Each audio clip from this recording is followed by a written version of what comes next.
North 24 Pargana में dengue malaria के बढ़ते खतरात से मुकाबला करने के लिए बरकपुर एसडीओ दफ्तर में आला सतह पर मीटिंग तलब की गई। इस मीटिंग में नॉर्थ 24 परगना के DM Sharad Kumar Dwivedi, SDO Saurabh Pareek, police commissioner Alok Rajauria, health department के आला अफसरान, म्यूनिसिपैलिटियों के चेयरमैन, सियासी हेल्थ भी शरीक रहे।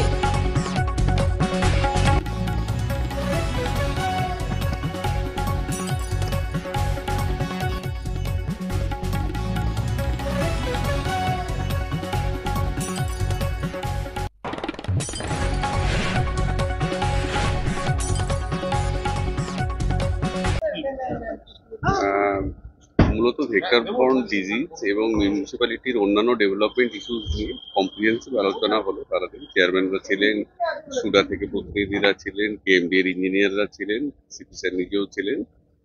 যেটা ঠিক হলো যে ডেঙ্গুর প্রতিরোধে যেরকম আমরা কাজ করছি সেগুলোকে রিভিউ করা হলো এবং নতুন কিছু গাইডলাইনও দেওয়া হলো। সেই ধরে আমরা কাজ করবো। মূলত ব্যাকইয়ার্ডের দিকে, বাড়ির ব্যাকইয়ার্ডের দিকে যে ছোট ছোট স্ক্র্যাপ মেটেরিয়াল থাকে, যেখানে জল জমে ডেঙ্গু হচ্ছে, এটা 70% কন্ট্রিবিউটর, সেদিকে খেয়াল রাখতে বলা হলো। পাশাপাশি মিউনিসিপ্যালিটি যে ডেভেলপমেন্ট ওয়ার্কগুলো চলছে, আমরুতের বিভিন্ন প্রজেক্ট চলছে, সলিড ওয়েস্ট ম্যানেজমেন্টের প্রজেক্ট চলছে, সেগুলো রিভিউ করা হলো।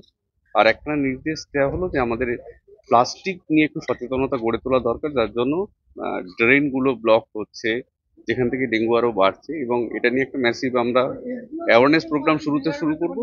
তারপর ধীরে ধীরে এটার উপর আমরা এনফোর্সমেন্টের দিকে যাব আর কি। এটা পুরো ব্যারাকপুর সাব ডিভিশন। ব্যারাকপুর মহকুমার মধ্যে রেলের একটা বড় জায়গা রয়েছে, যেটা নিয়ে বেশ কিছুটা সমস্যা অনেক মানে অলরেডি এটা নিয়ে যে মিউনিসিপ্যালিটি গুলোতে সমস্যা হচ্ছে সেখানে অলরেডি জয়েন্ট ইন্সপেকশন হয়ে গেছে। কিছু ক্ষেত্রে দু একটি মিউনিসিপ্যালিটিতে হয়তো এখনো হয়নি, সেগুলো ইমিডিয়েটলি করা হবে। এইভাবে চেক আপ করা হচ্ছে এবং রেলওয়ের সাহায্য নেই আমরা এগোচ্ছি।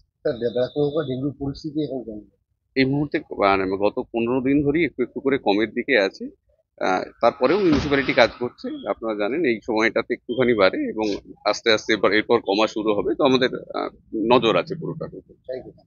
ওটা মোস্ট প্রবাবলি ওটা বিশেষ করে ডেঙ্গি নিয়ে মিটিং ছিল, আর সমস্ত পৌরসভাকে ডাকা হয়েছিল, তাদের আমাদেরও ডাকা হয়েছিল। আমরা ডেঙ্গিতে আজকে ডেটের ভালো পজিশনে আছি, তাও আমাদের কিছু টাইপ দেওয়া হয়েছে, কিছু কাজ দেওয়া হয়েছে। উনি বলেছেন পরিষ্কার পরিচ্ছন্নতাকে নিয়ে যত কলকারখানা আছে, ফ্যাক্টরিগুলো আছে, বা রেলওয়ে সাইডিং আছে, রেলের যে জায়গাগুলো আছে ওগুলো পরিষ্কার করে রাখতে হবে। ওখানে কিছু প্রবলেম হচ্ছে আমাদের, উনি বললেন যে আমরা এটা বসে মিটিয়ে দেবো। প্লাস্টিক নিয়ে খুব সচেতন। হ্যাঁ, এটা মেন প্রবলেমটা হচ্ছে যে উনি আজকে অস্পষ্ট বলে দিলেন যে প্লাস্টিক পুরোপুরি ব্যান করে দিতে হবে। বিশেষ করে আমাদের জেলাতে খুব বেশি ইউজ হচ্ছে। আমরাও ওনাকে বলেছি যে যেখানে অরিজিন আছে, যেখানে ফ্যাক্টরি আছে, সেই ফ্যাক্টরিগুলো বন্ধ করার জন্য আমরাও অনুরোধ করেছি। উনি আমাদের আশ্বাসন দিয়েছেন যে ঠিক আছে, আমরা ওগুলো দেখছি। প্রশাসন তরফ থেকে আমাদের সিপি সাহেব বসেছিলেন, আলোক রাজৌরিয়া স্যার, উনিও আমাদের আশ্বাসন দিয়েছেন যে আমরা ফুল কোঅপারেট করব, যাতে প্লাস্টিক খুব বেশি অসুবিধা করছে, প্লাস্টিক নিয়ে খুব অসুবিধা হচ্ছে। তো উনিও আমাদের আশ্বাসন দিয়েছেন যে আমরা ফুল কোঅপারেট করবো, ফুল সাপোর্ট করবো, যাতে প্লাস্টিক পুরোপুরি ব্যান করে যায়। এসডিও সাহেব বললেন এমনি অনেক অ্যাওয়ারনেস করা হবে। হ্যাঁ, প্রথমে অ্যাওয়ারনেস করা হবে যাদের হাতে। আপনাদের মাধ্যমে আমিও বলছি, আমাদের টিটাগড়ে যারা ব্যবসায়ীরা আছে তাদের কাছে আমরাও অনুরোধ করছি যে আপনার কাছে যে প্লাস্টিক গুলো আছে, অ্যাটলিস্ট আমরা 1 মাস সময় দিচ্ছি, আপনি 1 মাসের মধ্যে ওই প্লাস্টিক গুলো ইউজ করে ফেলুন।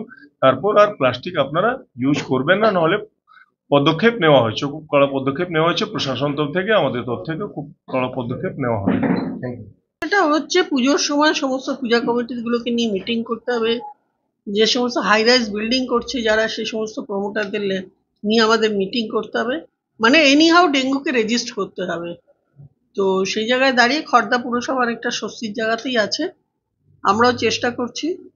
তাছাড়া আর যা যা করণীয় আছে, তেল দেওয়া ফেলতে, এগুলো তো অ্যাজ ইউজুয়াল চলে। প্লাস্টিক নিয়ে তো এটা আজকের ইস্যু নয়। তো প্লাস্টিকটার কি হচ্ছে, যদি সোর্সটাকে আমরা আটকাতে না পারি, তাহলে কিন্তু বাদবাকিটা পুরোটাই ফেলিওর। আমরা যাচ্ছি, ফাইন করছি, পরের দিন তাকে যাচ্ছি না, আবার থার্ড ডেতে গিয়ে দেখছি সে প্লাস্টিক পাচ্ছে। তো সেই জায়গায় সোর্সটাকে করা নিয়ে কথা হচ্ছিল। তো এনারা যেটা বলছেন যে আমরা গিয়ে ধরবো, যেখানে কারখানা আছে সেগুলোকে প্রশাসনকে জানালে তারা ব্যবস্থা নেবে। উনি সোর্সটাকে শেষ করতে হবে, না হলে পরে প্লাস্টিক রেজিস্ট করা কোনোভাবেই সম্ভব নয়। টোটাল কেস হয়েছে এতদিনে 49, তার মধ্যে 9টা অ্যাক্টিভ কেস আছে এবং সকলেই ভালো আছে। কি বার্তা দেবেন আপনি?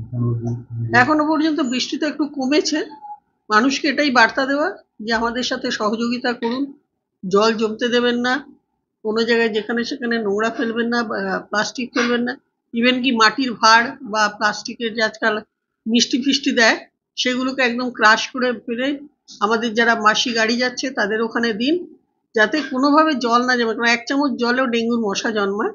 তো সেই জায়গা থেকে যদি খড়দাকে সেফ রাখতে হয়, যারা খড়দাবাসী, খড়দার মানুষ, তাদের সম্পূর্ণ সহযোগিতা করতে হবে। চারুকলা তো একটা বিনামূল্যে, যে চারুকলায় তো বিনামূল্যে অনেকদিন ধরেই টেস্ট হচ্ছে, আমাদের এলাইজা মেশিনও আছে, টেস্ট হচ্ছে। আর এদিকে আমাদের বলরামেও হচ্ছে। তবে বলরামে যারা ইনডোরে আছে তাদেরই বেশি প্রাধান্য দিচ্ছে, এদিকটায় দিচ্ছে না আমাদের এদিকটা। সেটা বলরামের সুপারের সাথে কথা হয়েছে আমার, দেখা যাক সেটাও করা যাবে। ঠিক তো মোটামুটি মনে হচ্ছে এবার তো ওয়েদারটা চেঞ্জ হয়েছে, এবারে তো অনেকদিনই টানলো ডেঙ্গু, এবারে দেখুন। সানা medical hall,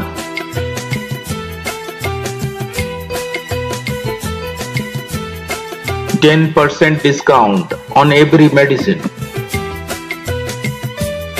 Oxygen cylinder also available.